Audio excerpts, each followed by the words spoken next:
goal here at the community of Israel is to glorify the Most High. Yah be the center of our attraction. Our goal is to please the Most High. And in pleasing Yah, you will take care of what's called the whole law, which in totality is the moral law. And if you please the Most High, you will please your brother. Because there's nowhere in the world you can please the Father and not please your brother, your friend, your co-worker, your family member. See how that works? When you please the Father, you please everybody that's all around you in spirit and in truth. All right? Next verse, 9. 9. As the Father loved me, I also have loved you. Abide in my love. 10. If you keep my commandments, you will abide in my love, just as I have kept my Father's commandments and abided in his love. Hey, that's very, very key right there. I want you all to look real slow at verse 9. 15 and 9.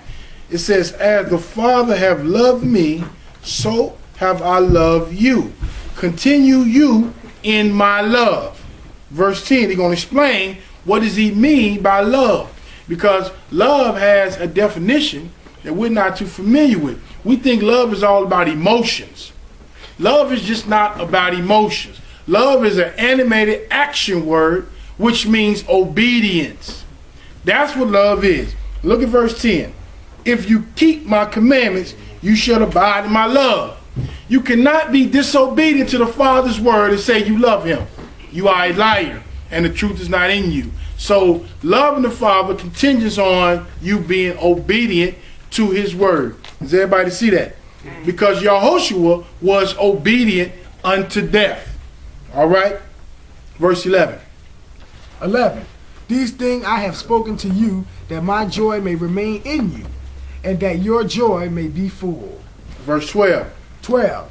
This is my commandment, that you love one another as I have loved you. And he's going to give us an example of how he loved us. And this is how we are to love one another. Of course, we are supposed to have emotions toward one another, but he's talking about something, you all, a little bit more deeper than having emotional love for your brother and your sister. All right? And he's going to explain it to us in verse 13. 13. Greater love has no one than this, than to lay down one's life for his friend. Because that's what he did. He laid down his life for his friend unto obedience. Because the Father told him to lay down his life. So he was obedient to the Father, and because he was obedient to the Father, that's how he showed love to you. So and likewise, when we obedient to the Father, at the same time we show love to one another. That's how it works. Because you cannot love the Most High and love your brother whom you don't see. Ain't that what the scriptures say? You cannot love Yah who you can't see, but you hate your brother who you see on a daily. It don't work like that. And I'm talking about all races and all nationalities. You know, we are a separatist because of Yah's word, not out of the emotions of the world. We're not racist. We're not prejudiced. All that is garbage from the pit of hell.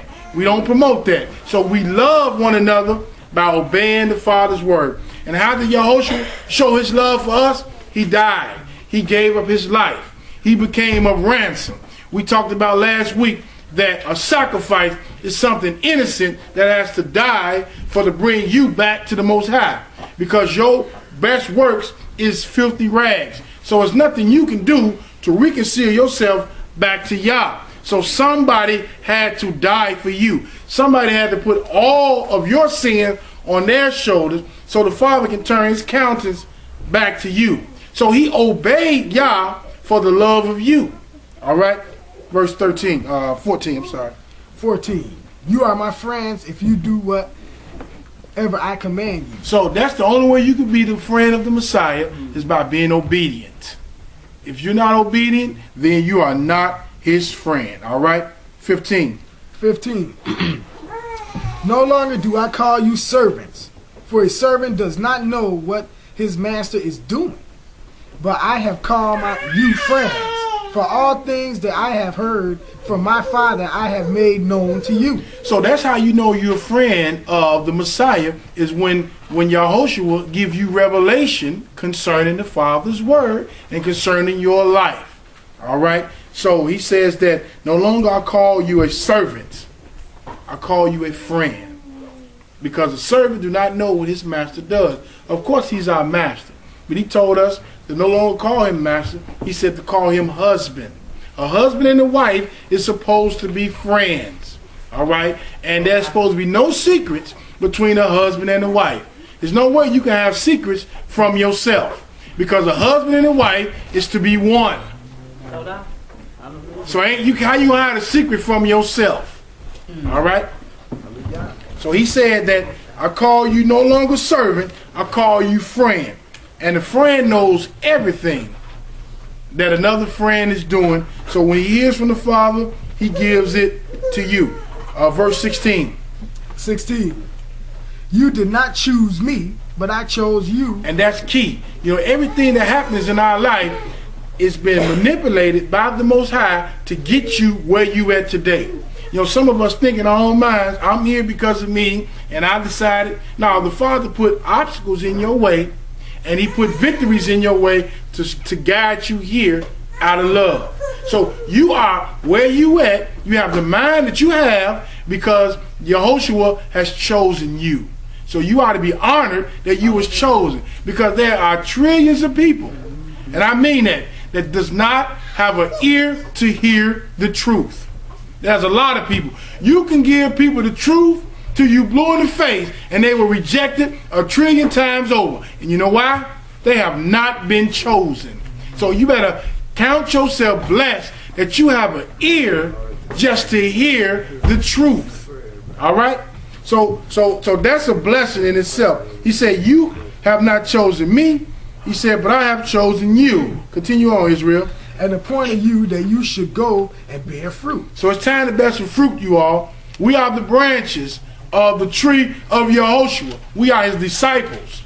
It's time to bear fruit. Continue on. And that your fruit should remain. That whatever you ask the Father in my name, he may give you. And that's how you know that your fruit, it is what it is, based on your response in your prayer. Because this is a promise.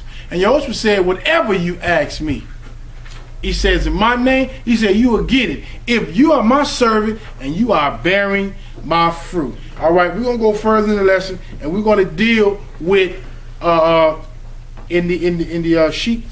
Sister, did you get a sheet? Did she have one? It's okay. Yeah, Imani, pass it back. We're dealing with the 5 branches of the law, and in order to maintain our salvation that we learn how to obtain, we need to know what we need to do. And today I'm going to deal with judgmental laws. All right? So turn to Colossians, the 2nd chapter.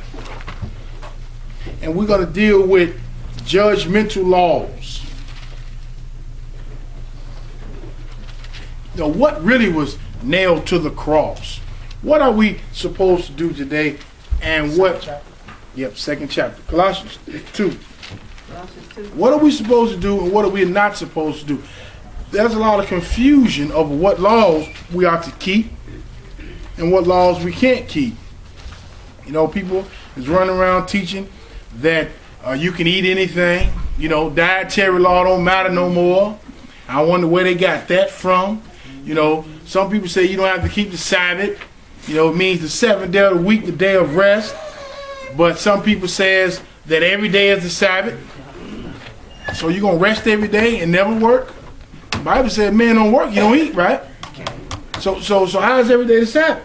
Because Sabbath means the day of rest. It means to cease from doing whatever you do to sustain your life and concentrate on serving the Most High. So this is the only day that he has ordained for you to center all your attraction on him. Now, of course, you got to do that during the week, but you can share that time with your job, with your family, and your friends. But today is the day that he ordained as a commandment and said, 6 days a man shall work, but on the 7th is a Sabbath, a day of rest. You shall do no servile work. So today is the day that we patterned ourselves after Yahushua. It was his custom to go into the synagogue and teach out of the book or read out of the book. That's what it says. I believe it's Luke 4.